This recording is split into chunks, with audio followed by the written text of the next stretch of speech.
Assalamualaikum warahmatullahi wabarakatuh.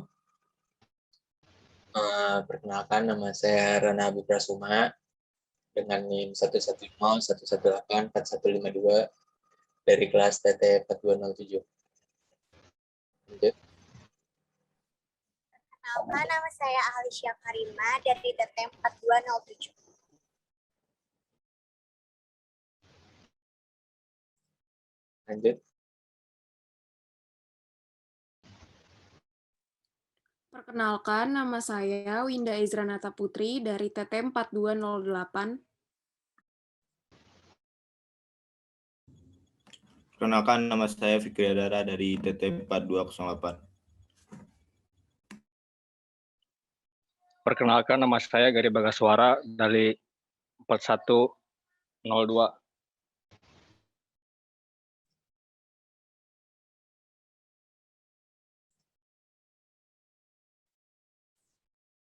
Yuk.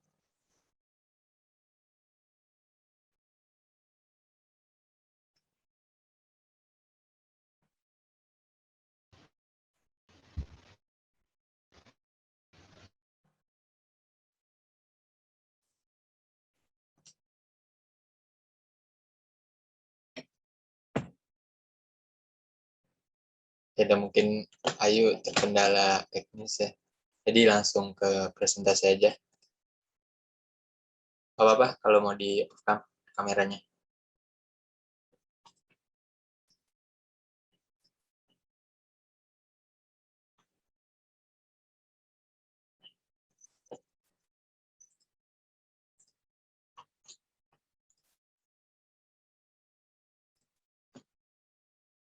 Nah, yang pertama-tama ini kita akan membahas tentang Kabot.ai atau aplikasi yang kita bikin.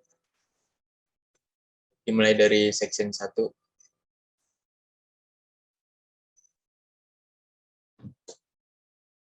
Mungkin bisa dibacakan oleh Ayu. Kabot.ai ini menjual jasa pembuatan chatbot ke semua pembisnis, juga untuk membalas pesan dari seseorang secara langsung. Fitur ini dipakai online shop 24 jam dalam sehari. Jadi chatbot juga berguna untuk mengurangi biaya operasional dan membalas pesan secara cepat. Pelanggan yang kami tuju adalah pembisnis online yang baru merintis di negara Indonesia. Mereka membutuhkan layanan kami agar lebih mudah dan lebih cepat membalas pertanyaan dari customer mereka. Keunggulan dari layanan kami yaitu biaya yang lebih murah dan bisa diimplementasikan ke berbagai platform seperti WhatsApp, Line, Shopee, dan lain-lain. Lanjut ke section 2. Nah, untuk section 2, target customer yang akan kami gapai adalah online shop kecil hingga besar dan juga online shop yang baru merintis sampai yang profesional. Tetapi target customer yang akan kami prioritaskan adalah online shop yang baru memulai bisnisnya, di mana kami memberikan jasa chatbot yang lebih murah dan tentunya bisa dioperasikan ke semua jenis aplikasi jual beli.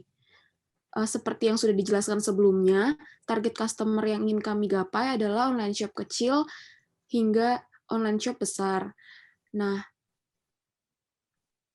karena daya beli yang semakin tinggi, kemunculan online shop baru semakin banyak. Jadi, kami menargetkan konsumen masing-masing sebanyak 2 dari aplikasi jual beli seperti Shopee, Tokopedia, serta 5 dari aplikasi lainnya, yaitu WhatsApp, Line, Instagram, dan sebagainya. Sehingga total target pasar kami sebanyak 5-10 online shop selama 1 bulan.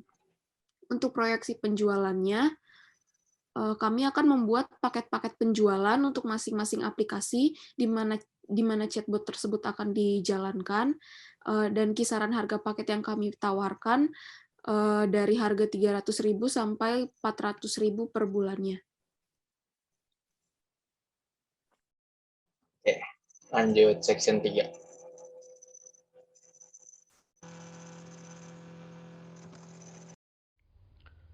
Section 3 yaitu yang pertama K-Partners. Untuk saat ini mitra utama yang kami gunakan yaitu Shopee. Kami berpartner dengan Shopee karena banyaknya konsumen mencari kebutuhannya di Shopee.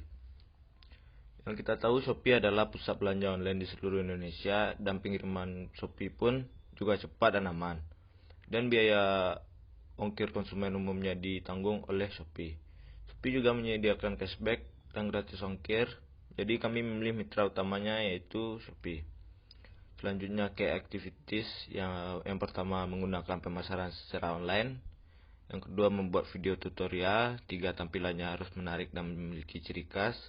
4 memberikan harga yang dapat bersaing. 5 menjual dan memberikan edukasi.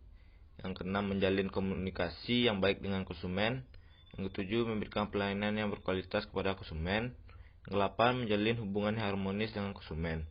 Yang terakhir, kami terus mencari inovasi yang baru. Selanjutnya yaitu production process. Jadi bisnis kami yang bernama Kabot.ai ini menjual jasa pembuatan chatbot ke semua pebisnis juga untuk membalas pesan dari seseorang secara langsung. Biasanya fitur ini dipakai oleh shop yang harus sedia 24 jam dalam sehari. Jadi chatbot juga berguna untuk mengurangi biaya operasional dan dapat membalas pesan secara cepat. Selanjutnya itu tabel modal awal atau cash out kami. Jadi yang kami dapatkan total dana awal yaitu berkisar 871.600.000. Oke, kemudian masuk ke section 4 yaitu organization. Organization chart-nya itu yang pertama ada CEO yaitu saya sendiri Randa Wiprasuma. Kemudian yang kedua ada Yubuin Electric selaku Kepala Bidang Finance, kemudian Aklisya Karima S sebagai Kepala Bidang Customer Success Manager, dan yang ketiga ada Winda Zanata Putri selaku Kepala Bidang Front and Back End Developer, kemudian ada Giri Bagaswara selaku Kepala Bagian Growth Hacker, lalu ada Fikri Hadara selaku Kepala Bidang Lead Scientist. Nah, personal job desk dari masing-masing yang tadi itu apa sih? Yang pertama CEO itu menyusun strategi bisnis jangka pendek dan jangka panjang, mengambil keputusan untuk segala kegiatan operasional dan manajerial perusahaan, dan mengevaluasi kinerja perusahaan secara periodik. Yang kedua, front and back developer, menentukan struktur dari halaman website, memperhatikan optimasi website, dan memperhatikan konsistensi branding melalui desain website. Dan yang ketiga, customer success manager, bertanggung jawab untuk mengembangkan hubungan pelanggan yang mempromosikan retensi dan loyalitas. Dan yang keempat, ada lead data scientist, yaitu mengumpulkan, mengolah, dan menganalisa data untuk menghasilkan informasi yang berguna dalam pengambilan keputusan. Yang kelima ada finance, yaitu melakukan pengaturan keuangan perusahaan, melakukan penginputan semua transaksi keuangan ke dalam program, dan berhubungan dengan pihak internal maupun eksternal terkait dengan aktivitas keuangan perusahaan. Yang keenam, itu ada growth hacker, yaitu memikirkan strategi untuk membangun sebuah bisnis, menetapkan prioritas untuk akuisisi customer dan skala bisnis, serta mengembangkan, menerapkan, dan menguji ide untuk membantu mereka mencapai tujuan mereka. Lanjut, ada section 5. Section 5, bagian financing ya, financing strategi dan exit plan. Pada perencanaan keuangan kami, ini yaitu dengan bagaimana kami mengatur cash in maupun cash out. Apabila usaha kami untung, maka keuntungan yang kami dapat akan kami gunakan sebaik mungkin untuk mengantisipasi biaya jika kami mengalami kerugian. Kami selalu mengatur cash in dan cash out sebaik mungkin, di mana kami akan memanfaatkan keuntungan sebaik mungkin untuk mengantisipasi apabila di kemudian waktu kami mengalami kerugian. Akan kami gunakan uang keuntungan tersebut untuk menutupi kerugian. Sedangkan jika kami mengalami kerugian yang besar, maka kami bersedia mengganti kerugian tersebut dengan uang kami sendiri. Setelah itu, kami berusaha menetralkan uang dengan cara menaikkan target cash in di tahun berikutnya. Lalu ini masuk ke cash flow. Nah, ini cash flow yang sudah kelompok kami buat. Itu saldo awal yang kami keluarkan itu ada 1 miliar rupiah. Kemudian masuk ke cash out Saat itu ada gedung, wifi, listrik, air, dan lain-lain, serta gaji-gajinya. Itu totalnya 2,659 juta 600.000.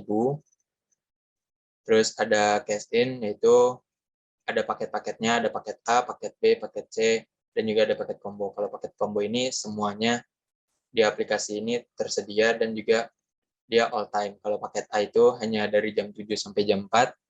Kalau paket B itu dari jam 7 sampai jam 10. Kalau paket C itu all time. Jadi ini quantity Instagram. Paket A itu pada tahun pertama itu kita mendapatkan 30 pelanggan dan seterusnya.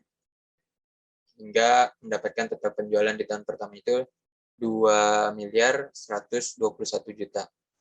Sehingga kami mendapatkan saldo akhir yaitu 461.400.000 atau saldo bukannya segitu. Kemudian masuk lagi ke tahun berikutnya, dari saldo akhir yang tahun pertama itu dijadikan saldo awal juga, dan seterusnya. Kemudian masuk ke section 6. Lalu yang kedua, yang selanjutnya itu ada section 6, itu marketing. Yang pertama itu ada marketing plan. Jadi bisnis kita itu melalui iklan berbayar seperti Instagram Ads, iklan Facebook, dan sebagainya. Serta melalui seminar online atau offline untuk mengundang perusahaan baru, memberikan respon yang cepat dan tepat pada konsumen. Tentunya kita akan menggunakan robot buatan kita sendiri untuk membalas konsumen dengan menggunakan kode atau kata kunci tertentu yang mudah dimengerti dan sesuai dengan konteks pertanyaan pelanggan, dan membuat aplikasi pun semenarik mungkin. Lalu yang kedua ada advertising and promotion plan. Pemasaran yang akan kami lakukan menggunakan platform media sosial seperti menggunakan Facebook Ads dan Instagram. Selain itu, kami akan mengunjungi berbagai perusahaan bisnis menengah ke bawah ataupun menengah ke atas. Kami juga menyiapkan link pada profil kami yang menuju kepada marketplace yang tersedia untuk memudahkan konsumen untuk menghubungi kami. Lalu yang ketiga ada how I plan to take advantage of competitors' weak points. Jadi produk komputer itu hanya memiliki kemampuan melayani satu aplikasi seperti WhatsApp saja. Namun disitulah kami memanfaatkannya bagaimana aplikasi chatbot kami mampu melayani lebih dari satu aplikasi. Mungkin itu penjelasan dari laporan yang sudah kita buat.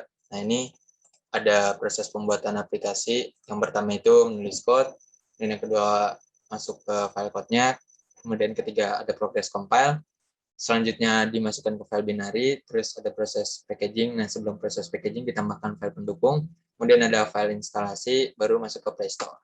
Dan ini dia mockup aplikasi dari yang kita buat. Yang pertama itu tampilan awal, yang kedua itu tampilan halaman login, yang ketiga itu tampilan halaman utama. Nah, ini cara kerja aplikasi. Yang pertama itu pilih aplikasi yang ingin Anda kelola dengan Kabot. Yang kedua, masukkan kata-kata yang akan menjadi maksud beserta feedback. Dan yang ketiga, setelah selesai, programmer Kabot akan setting aplikasi Anda agar bisa menjawab secara otomatis. Lanjut cara kerja Kabot.ai. Customer mencoba mengirim pesan ke online shop yang tersedia. Kemudian yang kedua, Kabot memisahkan kata-kata menjadi satu persatu. Yang ketiga, Kabot mencoba menerjemahkan apa maksud dari customer. Yang keempat, Kabot mendapatkan apa maksud dari customer. Yang kelima, Kabot menjawab pertanyaan dari customer. Oke, mungkin itu aja dari kami yang bisa kami sampaikan. Kurang lebihnya mohon maaf. Assalamualaikum warahmatullahi wabarakatuh. Waalaikumsalam warahmatullahi wabarakatuh.